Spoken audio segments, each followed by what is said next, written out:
বিসমিল্লাহির রহমানির রহিম। আসসালামু আলাইকুম ওয়া রাহমাতুল্লাহ। আমার সাত কৃষি থেকে আপনাদের বেগুনের কর্নার থেকে স্বাগত জানাচ্ছি। এখানে দেখবেন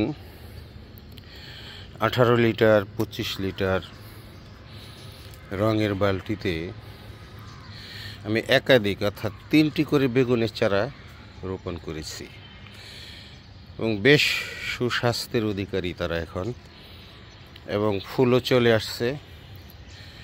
ইনশাল্লাহ রমজানের মাঝামাঝি বা রমজানের 10 রমজানে থেকেই বেগুন আহরিত করতে পারবো। এখানেও আরও বেশ কিছু বেগুনের চারা আছে, সেগুলি রোপণ করা আছে 20 ইঞ্চি টবে, ঠিক এরকম খালি 20 ইঞ্চি টবে।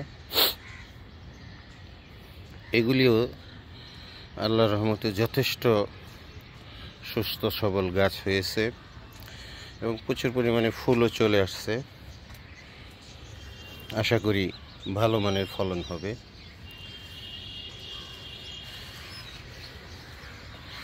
এদিকটি থেকে দেখেন কি পরিমাণ সুস্থ সবল বেগুন গাছ হয়েছে। মোটামুটি কিছুটা হলো বেগুনের ফুল বা ফলনের কাছাকাছি সময় চলে আসছে।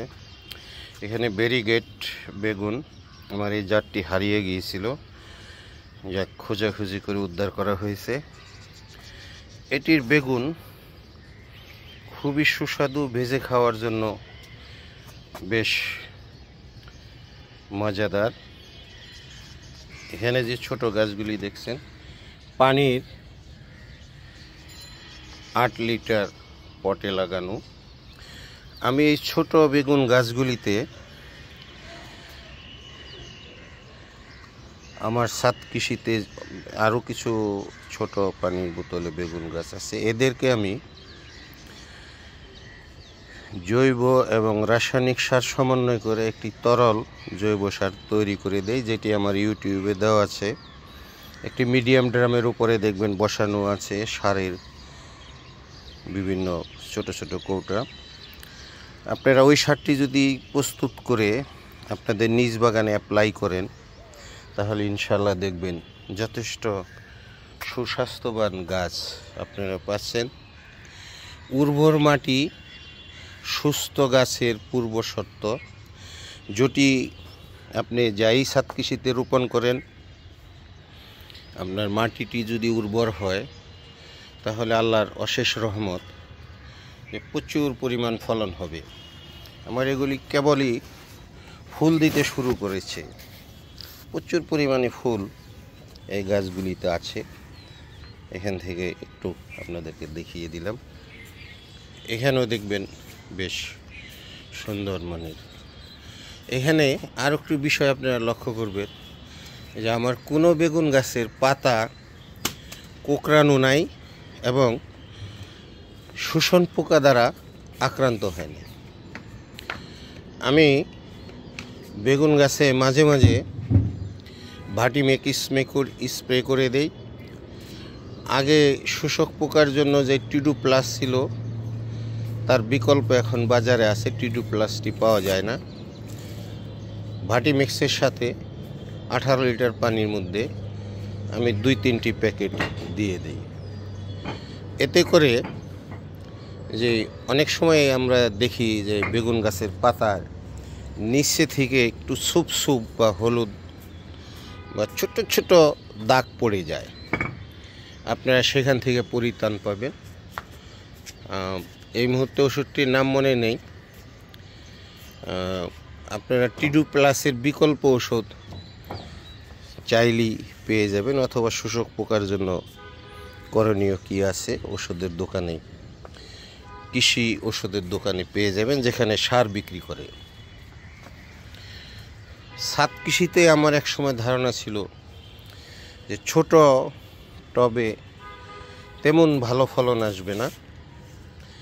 আল্লাহর অশেষ রহমত, আমরা একটি বিকল্প পন্থা বের করে নিয়েছি। সেখানে থেকে আমরা এই ছোট পটেও ভালো মানের ফলন নিয়ে আসতে পারছি। যে বলেছি আমি জৈব এবং রাসায়নিক সারের সমন্বয় করে যে তরল সারটি তৈরি করেছি, এটি আমার ইউটিউব চ্যানেলে পাবেন।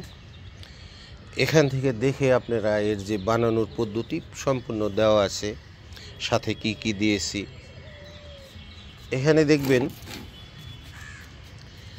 যে শুধুমাত্র পানির পটে, অর্থাৎ 8 লিটার পানির যে ক্যান আছে, সেই ক্যানের মধ্যে আমি এই বেগুন গাছগুলি রোপণ করেছি।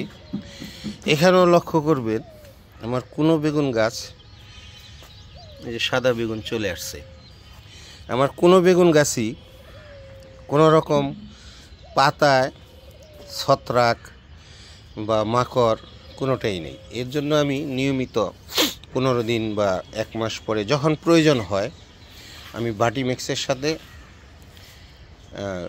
ওই টিডু প্লাসের বিকল্প ওষুধটি ব্যবহার করি। যে কোনো গাছ যদি রোগমুক্ত থাকে তাহলে সেই গাছটি আপনার জন্য খুব ভালো মানের ফলন দিবে।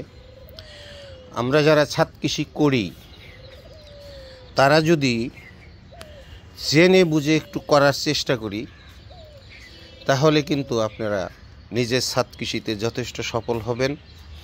এবং ফেসবুক দাপিয়ে বেড়াতে হবে না যে আমার গাছে ফুল তো আসলো, ফল তো ঝরে গেল, বেগুনের ফুলও আসলো কিন্তু ফুলগুলি ঝরে গেল।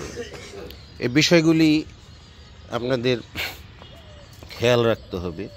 উর্বর মাটি ফলনের পূর্বশর্ত। আর যদি দেখেন যে কখনো গাছের ফুল ঝরে গেছে, তো এরকম একটি পানির ক্যানে আপনারা 1 চা চামচ দস্তা সার এবং 1 চিমটির একটু কম বুরুন সার দিয়ে দিবেন। এতে করে দেখবেন যে আল্লাহর রহমতে আপনার গাছের ফলন ঝরে না যাওয়ার প্রবণতা হয়ে যাবে এবং প্রচুর মানের ফলন পাবেন এই 8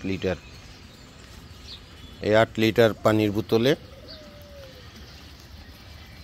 এর বাইরে দেখবেন যে আমি শাক খাওয়ার জন্য লাউ গাছ এই পানির ক্যানে, তারা সুস্বাস্থ্যবান, যথেষ্ট ভালো এবং সুস্বাস্থ্যবান। ওই যে একটি কথাই বলছি, উর্বর মাটি এবং সময় উপযোগী সিদ্ধান্ত নিয়ে তাদেরকে সঠিক খাবারটি যদি দেন তাহলে আল্লাহর রহমতে দেখবেন যে এই পানির কেন এরকম মোটা মোটা লাউয়ের ডগা হয়েছে। আজকের বিষয় আমার বেগুন গাছ, পানির ক্যানে যে বেগুন গাছ আমি রোপণ করেছি। এখানে যখন বেগুন আসবে ইনশাল্লাহ আপনাদেরকে পুনরায় একটি ভিডিও করে দেখাবো। প্রচুর পরিমাণে ফলন হয় এখানে। আমার বেগুনের মূল কণারটি এখানে, এবং এখানেও দেখছেন যে আমার বেশ কিছু বেগুন গাছ আছে। আপনার কষ্টের বাগান সৃষ্টির আনন্দে ভরে উঠুক এই শুভকামনা নিয়ে আসসালামু আলাইকুম ওয়া রাহমাতুল্লাহ।